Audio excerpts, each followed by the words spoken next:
वातावरण बदलामुळे होणारे व्हायरल आजार, अंगदुखी, सर्दी, खोकला. ऋतू बदलला की तुम्हालाही अचानक अंगदुखी, सर्दी, खोकला जाणवतो का? कधी नाक वाहायला लागतं, कधी घसा दुखतो, तर कधी सौम्य ताप येतो आणि लगेच मनात प्रश्न येतो, हे व्हायरल आहे का? आणि यासाठी अँटीबायोटिक घ्यायची गरज आहे का? या अगोदरच्या भागात आपण जाणून घेतलंय अँटीबायोटिक्स कशी काम करतात, कधी घ्यावीत, काही नाही घेतली पाहिजे. त्या व्हिडिओची लिंक डिस्क्रिप्शनमध्ये आहे. व्हिडिओ संपल्यावर जाऊन बघू शकता. आज आपण एक अतिशय कॉमन पण महत्त्वाचा विषय समजून घेणार आहोत. वातावरण बदलामुळे होणारे व्हायरल आजार, जसे की अंगदुखी, सर्दी आणि खोकला, ताप, डोक जड होणे.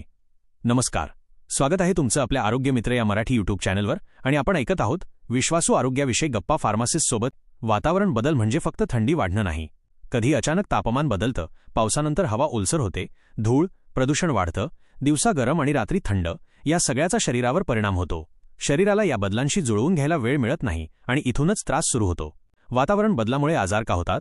थोडक्यात सांगायचं तर अचानक वातावरण बदललं की आपल्या शरीराची रोगप्रतिकारक शक्ती तात्पुरती कमी होते.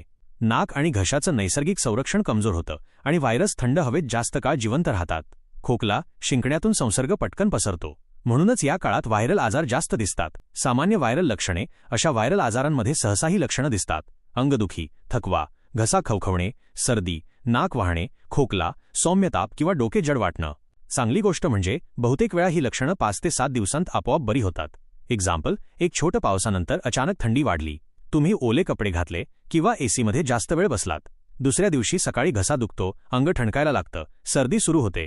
हा बहुतेक वेळा व्हायरल अटॅक असतो, गंभीर आजार नाही. व्हायरल वर्सेस बॅक्टेरियल, इथेच सगळ्यात मोठा गोंधळ होतो. व्हायरल आजारात ताप सहसा सौम्य असतो, लक्षणं हळूहळू कमी होतात आणि अँटीबायोटिकची गरज नसते. पण बॅक्टेरियल आजारात ताप जास्त असतो, कफ पिवळा किंवा हिरवट होतो आणि डॉक्टरांचा सल्ला आवश्यक असतो. म्हणून प्रत्येक सर्दी खोकल्याला अँटीबायोटिक देणं चुकीचं आहे. औषधांचा योग्य वापर. औषधं आजारावर नाही तर लक्षणांवर घेतली जातात. ताप किंवा अंगदुखीसाठी पॅरासिटामॉल, सर्दी किंवा नाक वाहण्यासाठी अँटी अलर्जिक मेडिसिन, खोकल्यासाठी ड्राय कॉफ सिरप किंवा एक्सपेक्टोरंट. पण लक्षात ठेवा, अँटीबायोटिक स्वतःहून घेऊ नका. मग कधी डॉक्टरांकडे जायचं? जर ताप 3 दिवसांपेक्षा जास्त टिकत असेल, श्वास घ्यायला त्रास होत असेल, कफ जास्त दिवस असतील, छातीत दुखत असेल, लहान मुलं, त्याचबरोबर वृद्ध व्यक्ती किंवा डायबिटीस, ॲस्मा असलेले रुग्ण असतील तर उशीर न करता डॉक्टरांचा सल्ला घ्या. यासाठी घरगुती उपाय काय करू शकतो? औषधांसोबतच घरगुती काळजी खूप महत्त्वाची आहे. कोमट पाणी पिणे, वाफ घेणे, मिठाच्या पाण्याने गुळण्या, आल्याचा चहा किंवा घरगुती काढा, गरम आणि हलका आहार आणि महत्त्वाची पुरेशी झोप. यामुळे रिकव्हरी लवकर होते. Prevention tips. उपचारांपेक्षा प्रतिबंध नेहमीच चांगला.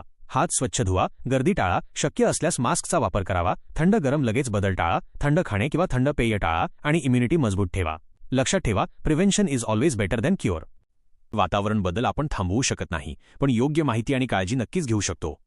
अशाच नवनवीन माहितीपूर्ण आरोग्यदायी विषयासाठी माहिती मिळवण्यासाठी आपल्या हक्काचा मराठी यूट्यूब चॅनल आरोग्य मित्रला सबस्क्राईब करा.